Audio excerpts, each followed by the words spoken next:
La justification par la foi, le principe. Ça, c'est le titre qui m'a été imposé. Ce n'est pas moi qui l'ai choisi. Donc, j'obéis à l'ordre qui a été donné. Je suis la chronologie des prédications à travers l'épître aux Romains. Et je vais commencer avec la lecture du texte que nous avons aujourd'hui.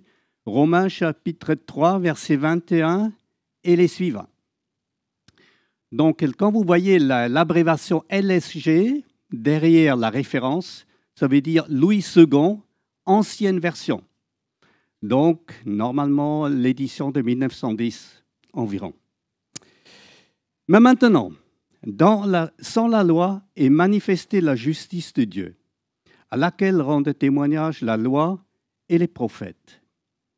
Justice de Dieu par la foi en Jésus-Christ pour tous ceux qui croient. Il n'y a point de distinction, car tous sans péché sont privés de la gloire de Dieu.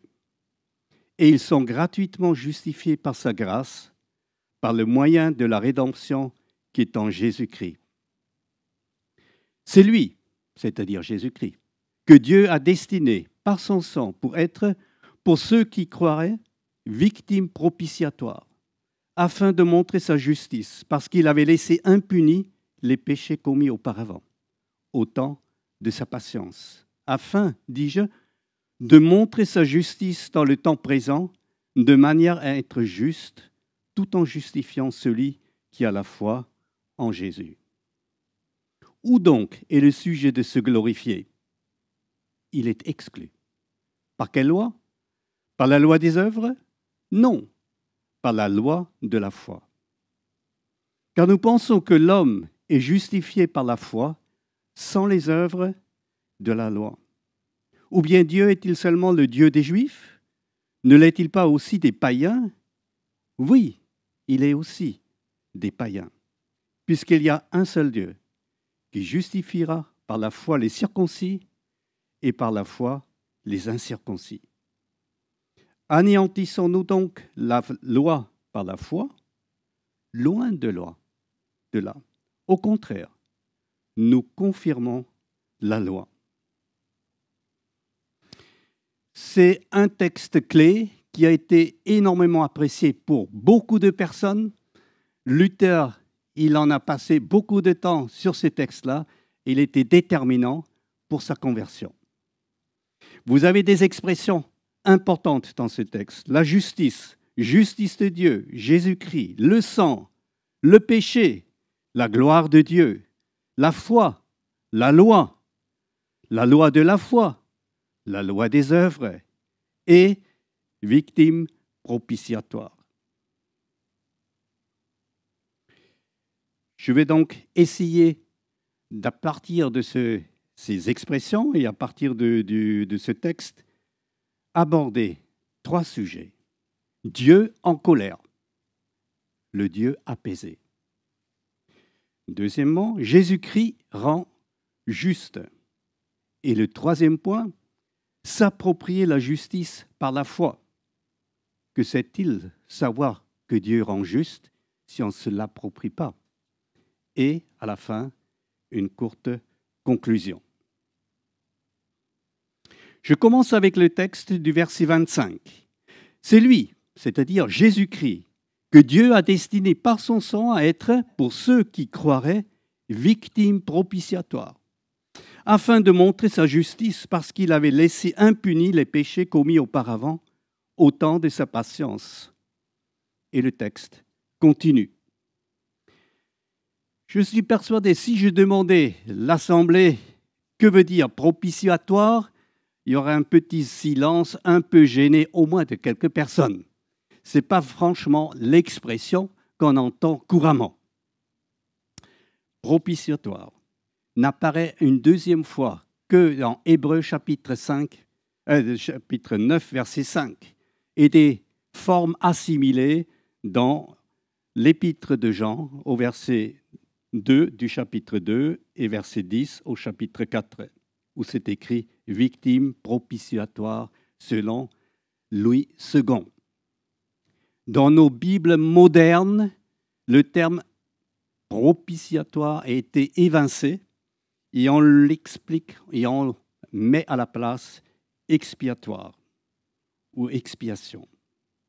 Donc il vous faut soit une Bible ancienne, comme je l'ai utilisée pour présenter le texte, ou alors vous avez une Bible d'études du semeur et vous regardez dans les textes, dans les notes, et là on vous explique pourquoi ils ont traduit autrement et qu'à l'origine c'était propitiatoire. De même, dans New International Standard Version, l'étude biblique. Ce texte propitiatoire, ou ce mot propitiatoire, veut donc dire rendre favorable. Jésus est une victime qui rend favorable. Et on s'est dit, mais attends, ne sommes-nous pas dans un texte où on parle de justice? Pourquoi encore parler de favorable? C'est pourquoi il faut revenir au départ de l'épître. Je commence donc tout au début. Ça me permet aussi de faire un survol de ce que nous avons fait jusqu'à présent. L'apôtre Paul raconte: je voulais vous rendre visite, je veux vous enseigner l'Évangile. Et il finit par dire dans cette première partie, car je suis fier de l'Évangile. C'est la puissance de Dieu par laquelle il sauve tous ceux qui croient, les Juifs d'abord et aussi les non-Juifs. En effet, cet Évangile nous révèle en quoi consiste la justice que Dieu accorde. Elle est reçue par la foi et rien que par la foi, comme il est dit dans l'Écriture, le juste vivra par la foi. Et on pourrait s'attendre que maintenant, l'apôtre Paul développe la foi et on sera entraîné dans l'émerveillement de ce que Dieu a fait. Il n'en est pas question. L'apôtre Paul a une autre façon de procéder. Il dit au verset suivant, donc chapitre 1er, verset 18, « La colère de Dieu se révèle du ciel contre toute impiété et toute injustice des hommes qui, par leur injustice, tiennent la vérité prisonnière. » Comment peut-il sauter juste en parlant de l'Évangile, du salut, et tout de suite à la colère? Non seulement il parle de la colère directement après avoir parlé de l'Évangile, mais il étale sa réflexion sur toute la fin du chapitre 1er, tout le chapitre 2, et il atterrit même jusque dans le texte que j'ai aujourd'hui à lire et à étudier avec vous. Dans notre texte d'aujourd'hui, il est question, il n'y a pas de différence, ils ont tous ont péché et sont privés de la gloire de Dieu. Donc sur presque 3 chapitres, l'apôtre Paul décrit le désastre de l'être humain. Vous êtes condamnés, vous êtes sous la colère. Et c'est pourquoi nous avons dans ce chapitre, ce verset, c'est lui, Jésus-Christ, que Dieu a destiné par son sang à être pour ceux qui croiraient victime propitiatoire, afin de montrer sa justice parce qu'il avait laissé impunis les péchés commis auparavant au temps de sa patience. Il faut donc expliquer ce terme propitiatoire. Il faut faire un bond en arrière. Effectivement, c'est dans l'Ancien Testament, lorsque le peuple Israël a été libéré d'Égypte, il a traversé le désert, il est arrivé au pied du mont Sinaï, et là, ils ont reçu l'ordre de construire un tabernacle. Tabernacle, c'est une tente construite avec des matières premières d'excellente qualité, or, du bois et des couvertures. Vous avez en bas à droite l'image de cette organisation. En quelque sorte, c'est un temple ambulant on peut le démonter, transporter, reconstruire et ainsi de suite. Donc vous avez une grande cour avec un autel, avec une bassine immense. Vous avez une tente au fond et vous avez sur la gauche de votre image la tente avec les 4 couvertures, les parois en or, une partie qui est transparente pour qu'on puisse regarder dedans. Dans la première partie, vous ne voyez rien. C'est tout simplement mon livre se concentre sur cette page sur l'arche du témoignage. Mais dans cette première partie, normalement, vous trouverez aussi le lampadaire, vous avez l'autel des parfums, où vous avez la table des pains de proposition. 3 objets qui se trouvent là-dedans. Là-dedans, c'est le sacrificateur, le prêtre qui y va assez régulièrement. Il n'en est pas question pour le deuxième lieu, le lieu très saint. Là-dedans se trouve l'arche du témoignage. C'est un coffre sur lequel se trouve un couvercle en or pur et par-dessus 2 chérubins qui regardent en quelque sorte sur cette plaque qui couvre la caisse. Et dans la caisse se trouvent les 10 commandements. Et dans l'Ancien Testament, il est écrit, c'est là au-dessus du propitiatoire, c'est ce couvercle, c'est là où Dieu s'adresse à Moïse. Vous avez en quelque sorte ces chérubins qui regardent sur les tablettes, la loi, les 10 commandements, et constate en quelque sorte, nous sommes incapables de répondre à l'exigence de ces 10 commandements. Ils regardent sur ces tablettes, en quelque sorte, pour dire, celui qui transgresse ces lois, il est digne de punition. Il ne peut pas s'en aller comme ça. Et c'est pourquoi, une fois par an, le souverain sacrificateur se rend dans ce lieu très saint pour y répandre du sang, pour faire expiation, pour faire appel à Dieu pour qu'il soit favorable à son peuple. Une fois par an. C'est un lieu très saint. Et quand vous revenez dans le Nouveau Testament, c'est Jésus-Christ. Lorsqu'il est mort à la croix, vous avez ce miracle qui s'opère, le rideau qui sépare le lieu très saint est déchiré d'en haut vers le bas et un accès libre est donné à cet endroit où Dieu réside, en quelque sorte. On parle toujours d'illustration.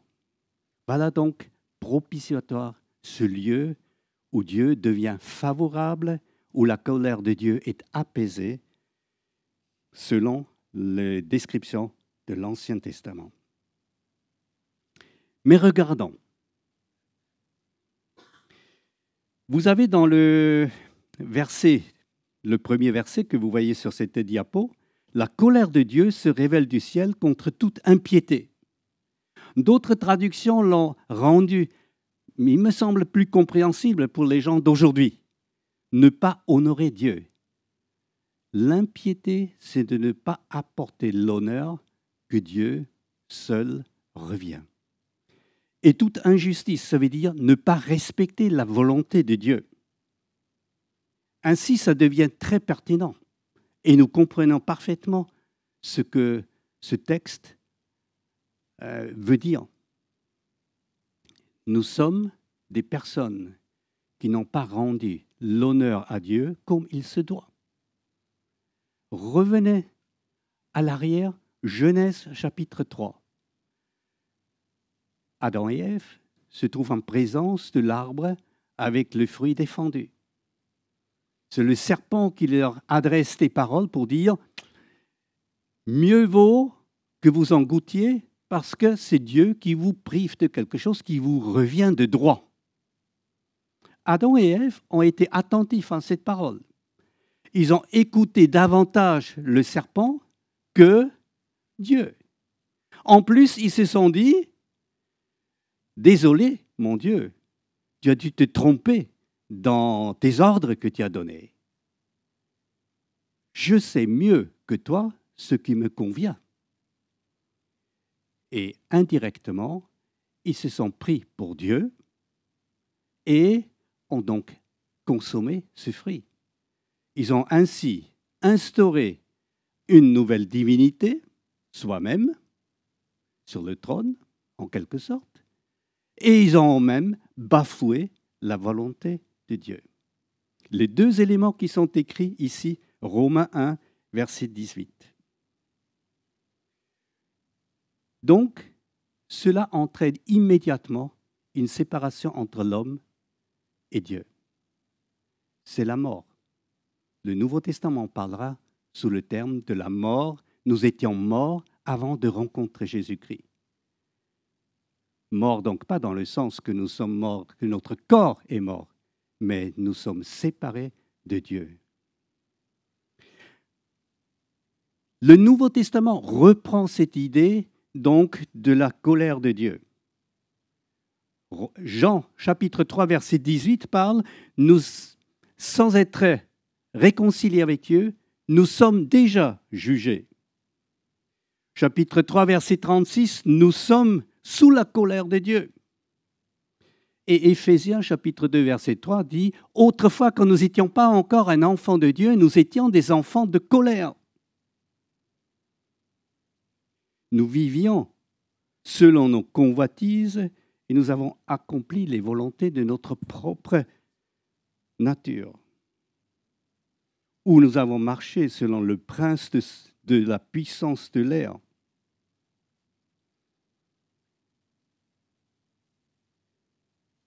On entend là-dedans, quelque part, cette parole que l'apôtre Paul avait dit devant le roi Agrippe, lorsqu'il a dit « Je suis appelé pour amener les personnes des ténèbres à la lumière de la puissance de Satan au royaume de Dieu. » Vous voyez, ça revient en Éphésiens chapitre 2, versets 1 à 3.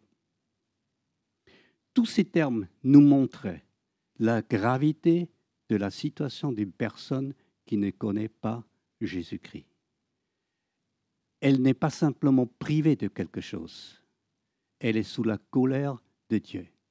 Elle mérite la punition. C'est ce que le texte veut dire.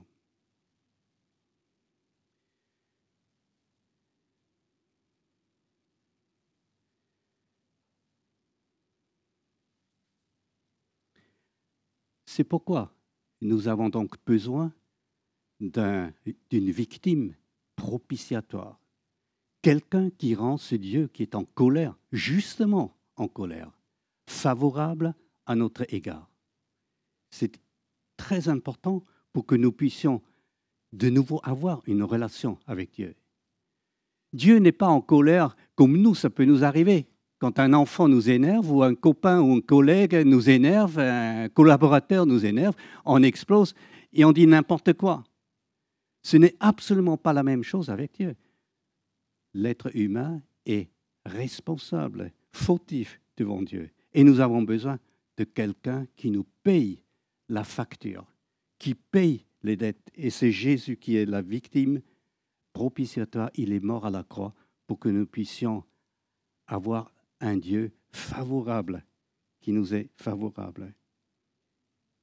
Et cela, donc, conduit à un Dieu qui est apaisé à notre égard. Un Dieu qui est favorable, un Dieu qui n'est pas en colère contre l'être humain.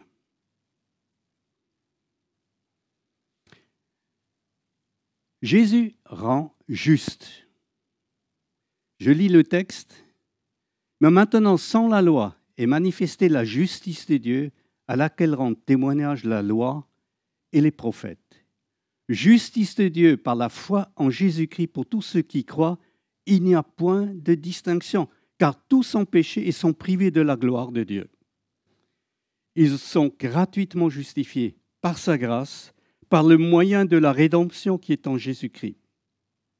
Celui que Dieu a destiné à être par son sang une victime expiatoire pour ceux qui croiraient, il démontre ainsi sa justice, puisqu'il avait laissé impunis les péchés commis auparavant, à l'époque de sa patience.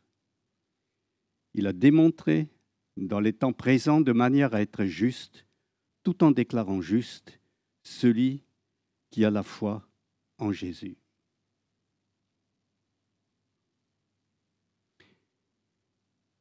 Dieu est un Dieu saint. La Bible nous parle qu'il est 3 fois saint. Un Dieu qui est il est tellement saint qu'on ne peut pas s'approcher de lui.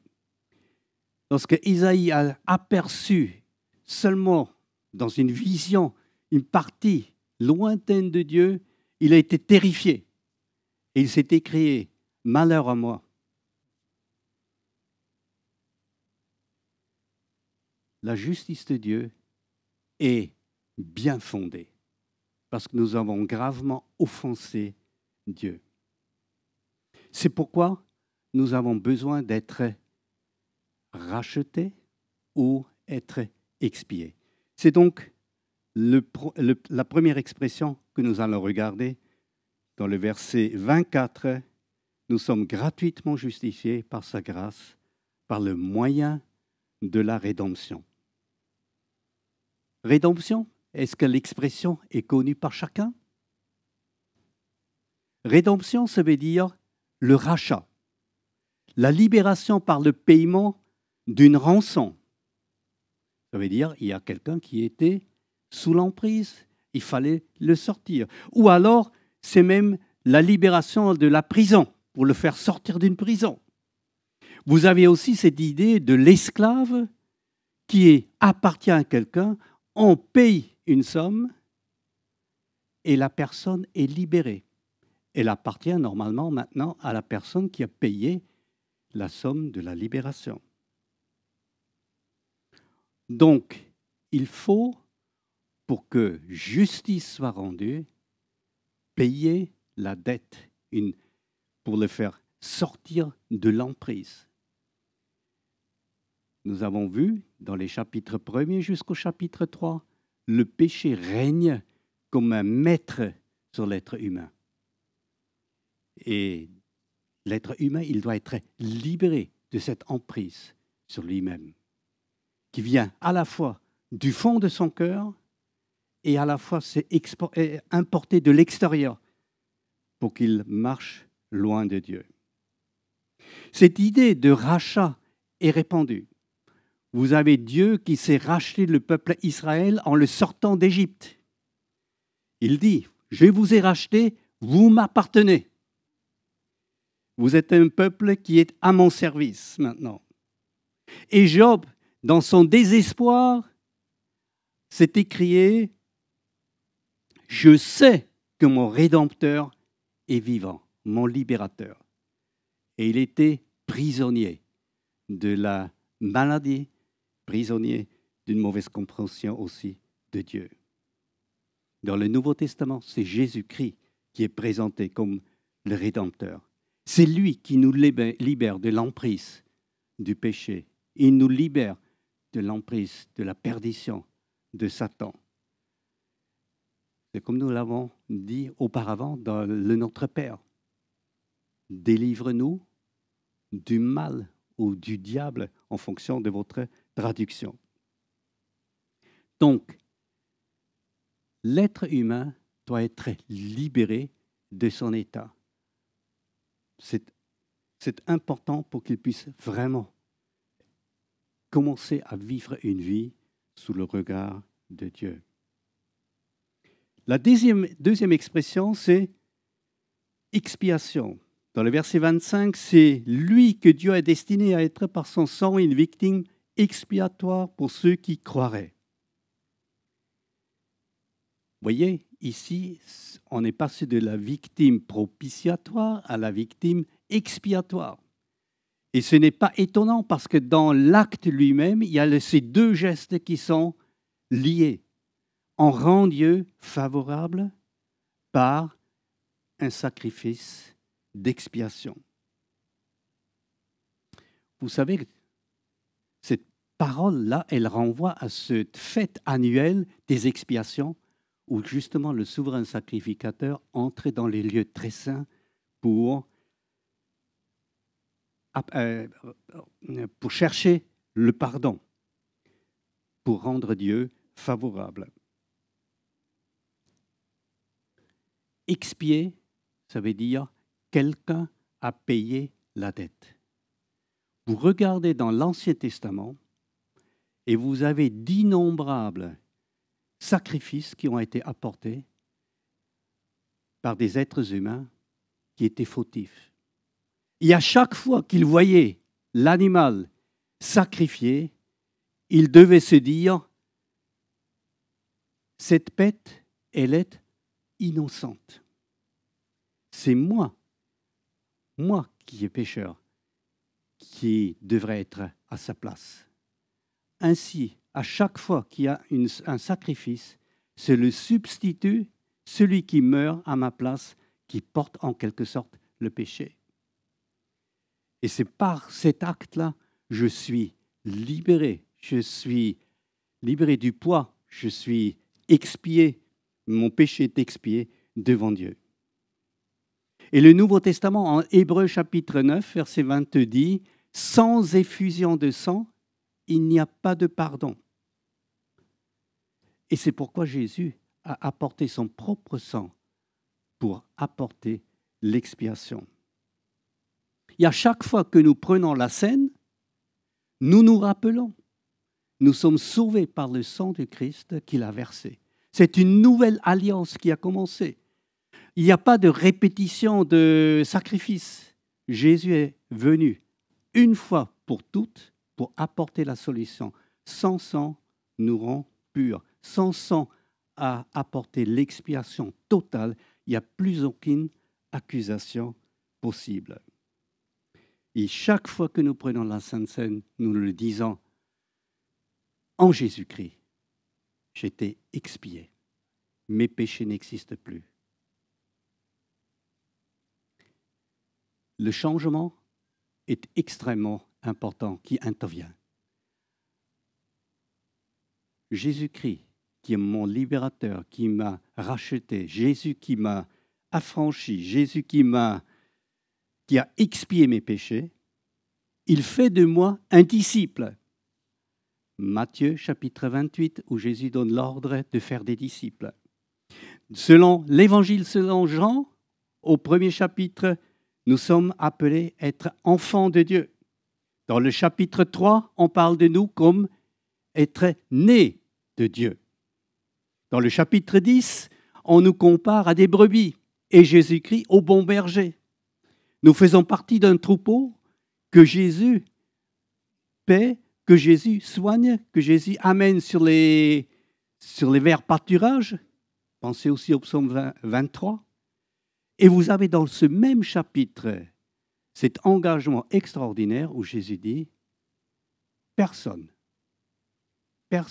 ne pourrait les arracher de ma main. » Nous faisons partie du troupeau de Jésus-Christ. On pourrait encore dire qu'on nous appelle, qu'on nous dit que nous avons passé nous sommes une nouvelle création. On nous dit aussi que nous sommes le temple de la présence de Dieu. Nous sommes une pierre vivante, nous formons l'Église, un bâtiment où le Christ est au centre. La Bible parle comme quoi nous sommes des saints. Et j'aimerais bien que vous le reteniez. Ne dites jamais que si vous êtes un enfant de Dieu, je suis un pécheur. Cette expression désigne la personne qui n'est pas sauvée.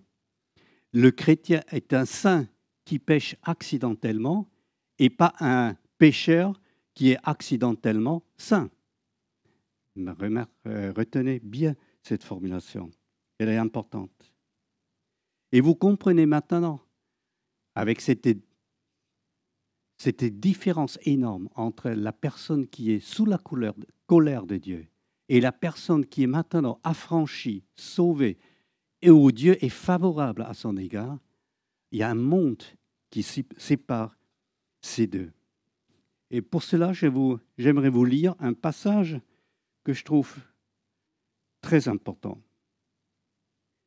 Ne formez pas un attelage disparat avec tes incroyants. En effet, quelle relation y a-t-il entre la justice et le mal? Ou qu'y a-t-il de commun entre la lumière et les ténèbres? Quel accord y a-t-il entre Christ et le diable? Ou quelle part le croyant a-t-il avec l'incroyant? Quel rapport peut-il y avoir entre le temple de Dieu et les idoles? En effet, vous êtes le temple de Dieu vivant, du Dieu vivant, comme Dieu l'a dit. J'habiterai et je marcherai au milieu d'eux. Je serai leur Dieu et ils seront mon peuple. C'est pourquoi sortez du milieu d'eux et séparez-vous, dit le Seigneur. Ne touchez pas à ce qui est impur et je vous accueillerai. Je serai pour vous un père et vous serez pour moi des fils et des filles, dit le Seigneur Tout-Puissant. Puisque nous avons de telles promesses, bien-aimés, purifions-nous de toute souillure, purifions-nous de tout ce qui souille notre corps et notre esprit et poursuivons jusqu'au bout la sainteté dans la crainte de Dieu. Ce texte-là nous montre bien le changement qui est intervenu et que ça doit avoir un impact sur notre façon de vivre. Nous ne pouvons pas nous mélanger, nous mettre sous le joug avec une personne qui est encore sous la colère de Dieu. Nous arrivons à un dernier point, s'approprier la justice par la foi. Mais maintenant, sans la loi, est manifester la justice de Dieu, à laquelle rendent témoignage la loi et les prophètes.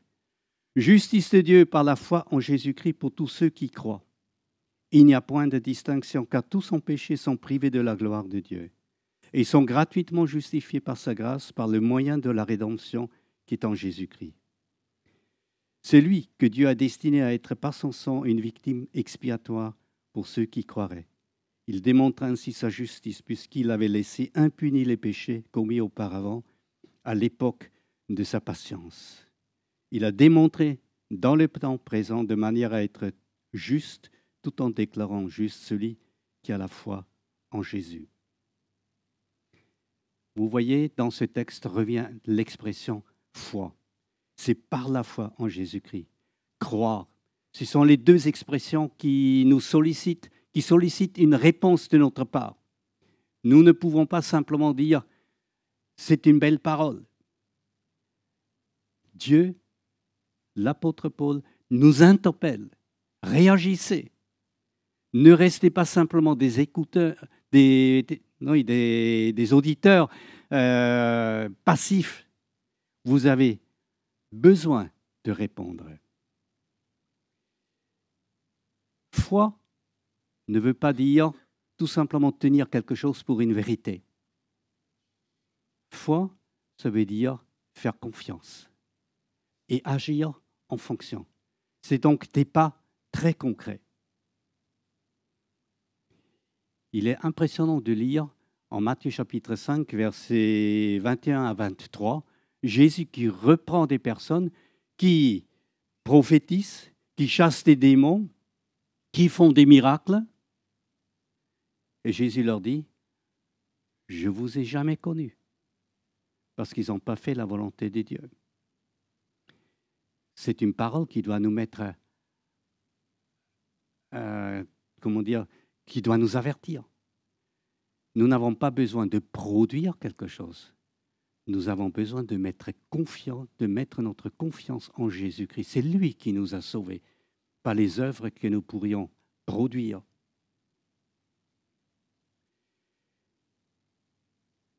Alors concrètement, qu'est-ce que cela veut dire au juste? Avoir la foi. Sur la base de ces textes-là que nous avons regardés ensemble, je peux dire, je me reconnais comme une personne qui mérite la colère de Dieu. Il n'y a aucun doute à ce sujet. Je ne suis absolument pas à la hauteur devant Dieu. Deuxième point, je reconnais que je ne suis pas en mesure de rendre Dieu favorable à mon égard, ni de suffire à sa justice ou à sa sainteté. Quoi que j'entreprenne comme effort, Je ne suis jamais à la hauteur pour satisfaire la juste exigence de Dieu.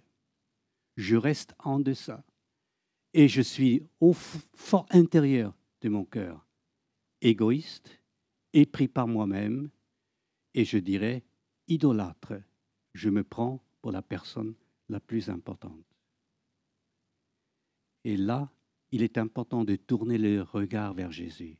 Je reconnais l'œuvre de Jésus-Christ et je fais appel à lui pour qu'il me libère de l'emprise du péché, qu'il efface ma dette accumulée par mon état de pécheur et satisfait ainsi à la justice de Dieu. Ainsi, Dieu sera favorable à mon égard et je serai un enfant de Dieu. J'ajoute un mot qui se trouve à plusieurs endroits dans la Bible, déjà dans l'Ancien Testament comme dans le Nouveau Testament. La Bible vous appelle et vous dit, aujourd'hui, si vous entendez sa voix, n'endurcissez pas votre cœur.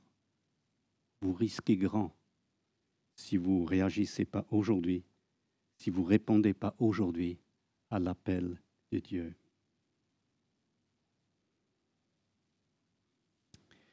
Le dernier texte que je vous lis, où donc est le sujet de se glorifier? Il est exclu. Par quelle loi? Par la loi des œuvres, non pas par la loi de la foi, car nous pensons que l'homme est justifié par la foi sans les œuvres de la loi. Ou bien Dieu est-il seulement le Dieu des Juifs? Ne l'est-il pas aussi des païens? Oui, il est aussi des païens, puisqu'il y a un seul Dieu qui justifiera par la foi les circoncis et par la foi les incirconcis. Anéantissons-nous donc la loi par la foi? Loin de là. Au contraire, nous confirmons la loi. Plus tard, dans l'épître aux Éphésiens, l'apôtre Paul formule la chose un peu différemment, et c'est avec ça que je veux terminer le point 3. En effet, c'est par la grâce que vous êtes sauvés, par le moyen de la foi. Et cela ne vient pas de vous. C'est un don de Dieu. Ce n'est pas par les œuvres afin que personne ne puisse se vanter. En réalité, c'est lui qui nous a fait. Nous avons été créés en Jésus-Christ pour des œuvres bonnes que Dieu a préparées d'avance afin que nous les pratiquions. Aucune raison de se vanter, de s'enorgueillir, d'être fier. Nous sommes tous des personnes misérables devant Dieu et c'est pourquoi nous sommes où nous devrions venir à Jésus-Christ.